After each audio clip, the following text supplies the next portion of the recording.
Now from Central Oregon's news leader, Decision 2025, only on KTVZ News.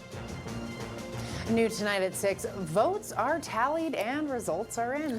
Voters decided on topics from school boards to park and rec boards to aquatic districts. KTVZ's Isabella Warren shares how one result will impact recreation. It really feels like the community has spoken and pretty purposefully voted to not redevelop a new district.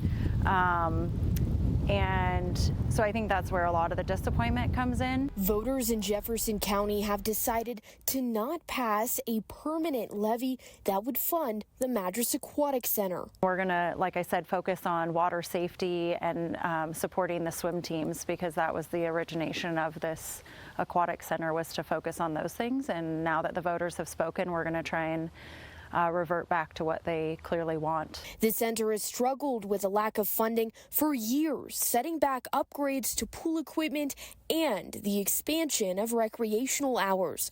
Two measures were on the ballot, one to form the new district and another to dissolve the MAC's current structure. Those two measures were first put on the ballot last May and did not pass. Both needed to pass this time around. We've been trying to limp along and can't do that any longer. We have been having to fix leaks in our pool liner for quite a while, and the people that come out and fix that indicated that most pools would already have a full liner replacement done at this age of a pool. The district says 75% of its staff will now be let go, and recreational use of the pool could be closed for good. The earliest we could go out to renew that would be next year in 2026. So I think knowing that that's coming up is another thing to consider, but it's a long ways off to keep limping along with operating this facility on the 65 cents.